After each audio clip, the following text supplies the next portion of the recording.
Hello అండి, ఎలా ఉన్నారు? అందరూ బాగున్నారా? చూడండి, ఈ వంకాయలు తీసుకుని 4 ముక్కలు కట్ చేసుకోవాలన్నమాట. కట్ చేసుకుని ఉప్పు నీళ్ళలో వేసుకోవాలి. వేసిన తర్వాత స్టవ్ మీద నూనె పెట్టుకొని ఈ వంకాయలు దాంట్లో వేసుకొని వేయించుకుంటూ ఉండాలి.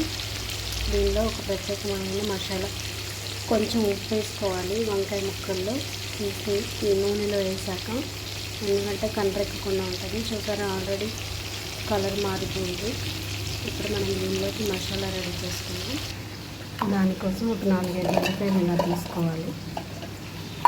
ఇలా ముక్కలు కట్ చేసి కూరకి సరిపడిన సాల్ట్ ఉల్లిపాయలు వేసుకోవాలి.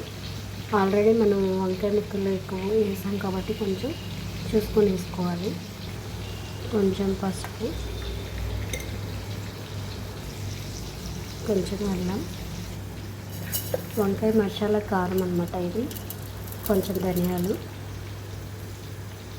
1 స్పూను గసగసాలు, కొంచెం ఉల్లిపాయలు. ఇప్పుడు కూరలోకి సరిపోయిన కారం వేసుకోవాలి. ఉల్లిపాయలు వేస్తున్నాం కాబట్టి కొంచెం కారం ఎక్కువే పడుతుంది, ఎందుకంటే ఇదంతా లాగేస్తుంది కదా. 2 లవంగాల ముక్కలు, 4 జీడిపప్పు ముక్కలు. మసాలాలో ఏది వేస్తామో అవన్నీ వేసేసుకోవాలండి. కొంచెం కొబ్బరి ముక్కలు ఫైనల్గా పేస్ట్ చేసుకోవాలి. ఫైనల్గా పేస్ట్ పెట్టాలి. ఉల్లిపాయ పేస్ట్, ఉల్లిపాయ కారం అన్నమాట. ఇప్పుడు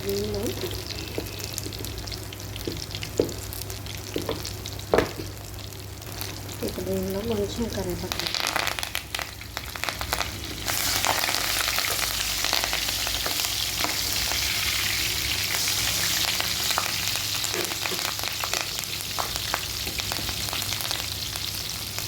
పేస్ట్ చేసుకుంటాం.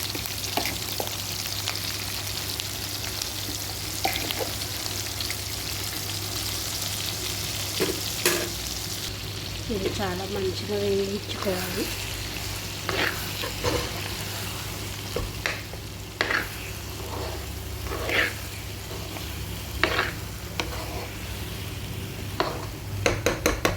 వేగడానికి టైం పడుతుంది.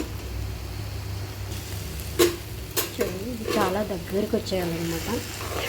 ఈ పేస్ట్లో వాటర్ అంతా లాగేసుకోవాలి.